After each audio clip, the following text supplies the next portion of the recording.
The town of Hollowmere had always been wary of the woods. Dense and ancient, the forest loomed at its edge like a living wall, whispering secrets through rustling leaves. Generations of townsfolk passed down warnings: never enter after dusk, don't follow the lights, and never speak the names of the three: Elowyn, Maired, and Bryony. They had arrived in Hollowmere a century ago, sisters bound not by blood, but by magic. Elowyn, the eldest, was a healer whose potions cured ailments no doctor could. Maired spoke to animals and coaxed crops from barren soil. Bryony, the youngest, was strange even among witches. She danced with shadows and sang to the dead. For a time, the town tolerated them. Their gifts were useful, their presence endured. But fear is a seed that grows quickly in dark soil. When a child vanished near the woods, whispers turned to accusations. When the mayor's wife miscarried, the town blamed a curse. And when the church bell rang on its own one stormy night, the people gathered with torches and fury. The sisters were dragged from their cottage, bound in chains, and cast into the forest. Elowyn spat a curse as they were banished. You will forget us, but the forest will not. On All Hallows' Eve, when the veil thins, we shall return, if summoned by blood, fire, and truth. The woods swallowed them whole. The town sealed the borders. And the names of the witches were forbidden. Decades passed. Hollowmere grew quieter, older. The forest crept closer each year, roots cracking pavement, vines strangling fences. Children were told stories of the witches, but only in hushed tones. Their names were erased from books, their cottage reduced to ash and overgrowth, but the curse lingered. Each Halloween, strange things happened. Clocks stopped, dogs howled at nothing, mirrors cracked, and always the ravens came, 3 of them perched on the church steeple, watching. No one dared speak of it, until Ivy Merrick found the journal. 17 years old, Ivy had never believed in witches. Raised by her grandmother Agnes, she spent her days exploring the attic, collecting old books and forgotten relics. One October afternoon, she found a leather-bound journal beneath a loose floorboard. Inside were sketches of herbs, moon phases, and a ritual written in trembling ink. To summon the sisters, light the fire with wood from their home, spill the blood of Hollowmere, speak the truth beneath the moon. Ivy felt a chill. That night, she dreamed of 3 women standing in the woods, their eyes glowing like embers. She shared the journal with her friends, Jessie, a skeptic with a love for folklore, and Cass, who claimed she'd seen a woman in her mirror whispering her name. They decided to test the ritual. Not to summon witches, they said, but to prove it was just a story. Halloween arrived with a heavy fog. Ivy, Jessie, and Cass ventured into the woods, following a trail of mushrooms that seemed to glow faintly. They found the ruins of the witch's cottage, stones blackened by fire, vines curling through broken windows. Jessie lit a fire using wood from the ruins. Ivy pricked her finger and let blood drip onto the earth. Cass stood beneath the full moon and spoke a truth none of them had dared admit. We are afraid of what we've forgotten. The fire roared. The ground trembled. A scream echoed through the trees. Not human, not animal, but something older. 3 figures emerged from the mist. Elowyn, her eyes silver and cold. Maired, her hair tangled with leaves. Bryony, barefoot and smiling with teeth too sharp. They had returned. The witches did not speak. They moved through Hollowmere like shadows, unseen by most, but felt by all. Dogs howled, clocks stopped, mirrors cracked. Children began drawing symbols they'd never been taught. Agnes, Ivy's grandmother, confessed the truth. She had once been a child in Hollowmere when the witches were banished. She had watched, silent, as the town turned on them. The guilt had haunted her for decades. The witches were not seeking revenge. They were seeking balance. Elwyn stood at the edge of town, her hands raised.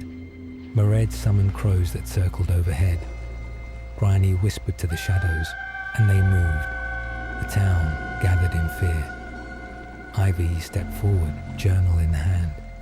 She knelt before the sisters and offered the book. Bryony took it. Mairead touched Ivy's cheek. Elwyn looked into her eyes and saw no fear. The witches turned to the crowd. No words were spoken, but the message was clear. At midnight, the witches led Ivy and the townsfolk to a tree at the forest's edge. There they carved a circle into the earth. Ivy stood in the center, blood on her hands, fire at her feet, truth in her heart. The witches placed their hands on the ground. The earth shook. A new covenant was formed, not of servitude, but of memory. Hollowmere would honor the forest, the forgotten, and the truth. The witches would return each Halloween, not to haunt, but to remind. As dawn broke, the sisters vanished into the mist. The forest grew quiet. The town breathed again, but the curse was not lifted. Not yet. 1 year later, Halloween returned to Hollowmere with fog thick as wool and a silence that felt rehearsed. Ivy Merrick stood at the edge of the woods, journal in hand, watching the fire flicker beneath the old tree where the covenant had been made. The witches had not appeared. Not yet. The town had honored its promise. Blood spilled, fire lit, truth spoken. But something was wrong. Ivy felt it in her bones, in the way the wind refused to touch her skin, in the way the forest leaned closer each day. Agnes, her grandmother, had grown quiet. She no longer spoke of the past. She stared at mirrors too long and whispered names Ivy didn't recognize. And the ravens had returned. 3 of them, always watching. Ivy searched the journal for answers. Beneath the final page, she found a hidden fold, sealed with wax and marked with a symbol she'd seen carved into the witch's tree. Inside was a second ritual. To break the hollowing, dig where the tree bleeds, burn what was buried. Speak the name that was erased. Ivy showed it to Jessie and Cass, who had grown distant since last year's ritual. Jessie refused to help. Cass agreed, but only if they went during daylight. They returned to the tree. It was bleeding. Sap oozed from its bark, dark and thick, smelling of rust and roses. Ivy dug beneath the roots and found a box, rotted wood, bound in iron, sealed with bone. Inside were 3 items: a child's shoe, a church bell's clapper, a lock of hair braided with thorns. Cass screamed. Ivy lit the fire. The box burned, and the forest screamed. Ivy searched Agnes's attic for records, letters, anything that might reveal the erased name. She found a birth certificate, faded, torn, and incomplete. The name was Bryony, but not the witch. The child, Bryony Hollowmere. Agnes confessed the truth. Bryony had been her sister, taken by the town, given to the witches, not as punishment, but as payment. The town had made a pact long ago, sacrifice 1 child every generation to keep the forest quiet, the crops fertile, the church bell silent. The witches had accepted, until they refused, until they were banished. And the curse began. The forest began to move. Roots cracked pavement, vines strangled fences, trees grew overnight, splitting homes in half. The air thickened, time bent, children vanished, mirrors shattered. The church bell rang every hour, even though it had no clapper. Ivy stood at the edge of town, journal in hand, and called the witches. They came. Elowen, her eyes silver and cold. Mayred, her hair tangled with leaves. Bryony, barefoot and smiling with teeth too sharp. But they were different, faded, fractured, hungry. You broke the seal, Elowen said. You unearthed the truth, Mayred whispered. You spoke my name, Bryony sang. The hollowing had begun. The witches led Ivy into the woods, deeper than she'd ever gone. The trees whispered her name. The ground pulsed beneath her feet.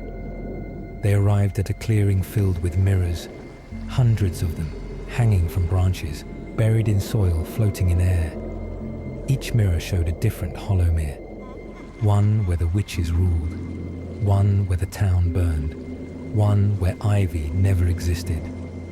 Bryony touched a mirror and it cracked. This is the price, she said. Elowen placed a hand on Ivy's shoulder. You must choose. Mayred held out a knife carved from bone. One truth, one sacrifice Ivy understood.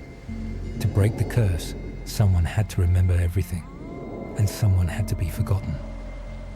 Ivy returned to town. She gathered the people. She told them the truth, of the pact, of the sacrifice, of Bryony Hollowmere. Some wept, some denied, some fled. But the forest did not care. It grew. It consumed.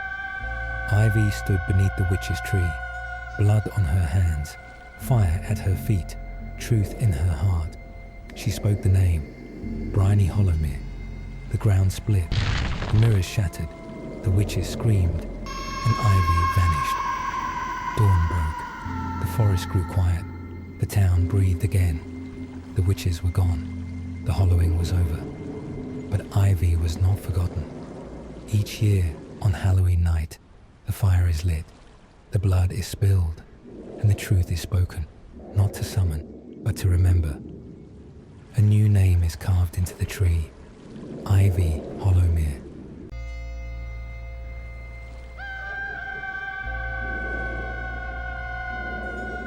They said it was a wasting sickness. It came from the soil, or the water, or the wind that blew wrong through the valley. My brother Caleb was fading, not just in body, but in memory. He forgot his own name one morning. The next, he forgot mine. By the end of the week, he was whispering to shadows in the corners of the room, calling them Mother. The doctors gave up. The priest offered prayers, but my grandmother, who hadn't spoken in years, pressed a map into my hand and said only one word, go. I knew what she meant. The witch. The trail began behind the old mill, where the trees grew too close and the ground never thawed. A gate of rusted iron marked the entrance, etched with symbols that pulsed faintly in the moonlight. I stepped past the gate and the world changed. The air thickened, as if the forest exhaled something ancient into my lungs. The light dimmed unnaturally. Even the sky, glimpsed through the tangled canopy, looked bruised and veined. The path itself was barely a path. It writhed like something alive. A narrow ribbon of damp earth hemmed in by trees that leaned too close, their bark slick with moss and something darker. Each step felt heavier than the last. The ground was soft, almost spongy, and littered with remnants of those who had walked before me. A ribbon tied to a branch, a long forgotten bike, broken, scattered toys. I didn't touch them. I didn't dare. The forest whispered, not words, just breath.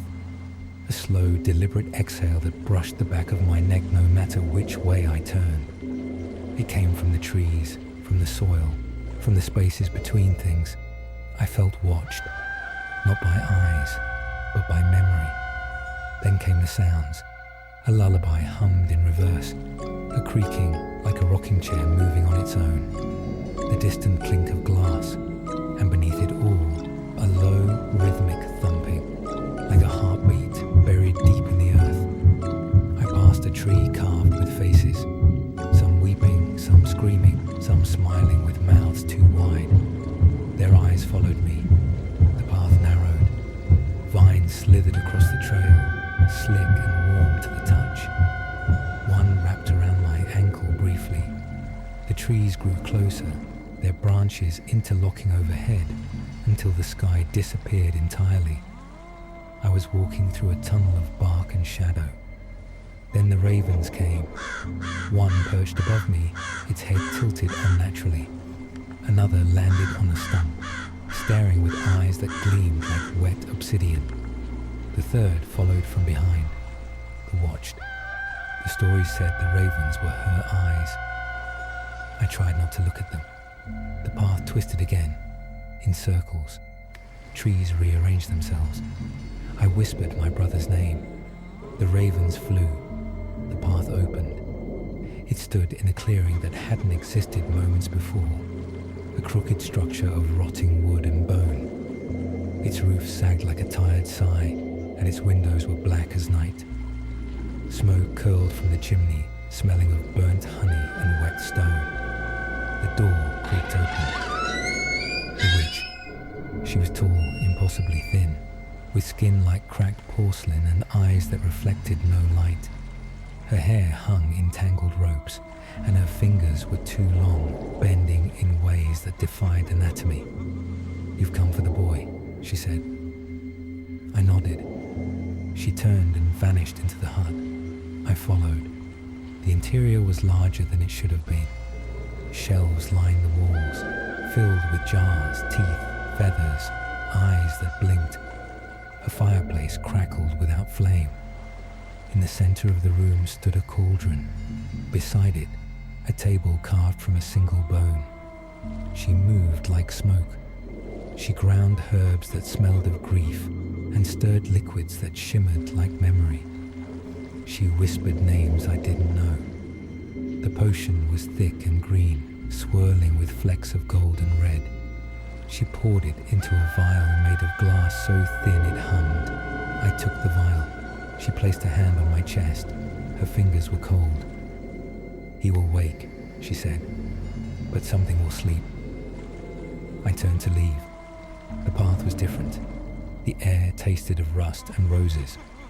The ravens returned. They flew ahead, guiding me, but the whispers grew louder.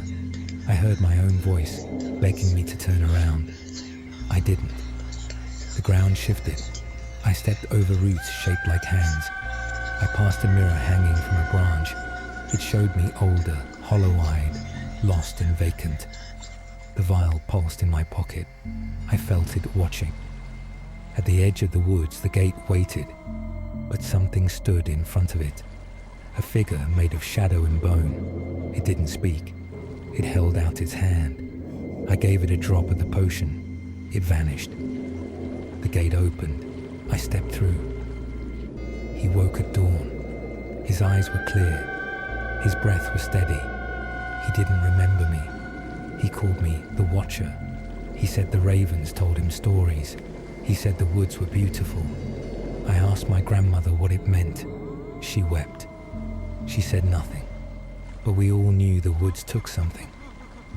I dream of the path now. I hear whispers. I hear the woods calling to me. And every night 3 ravens perch on my windowsill. Watching.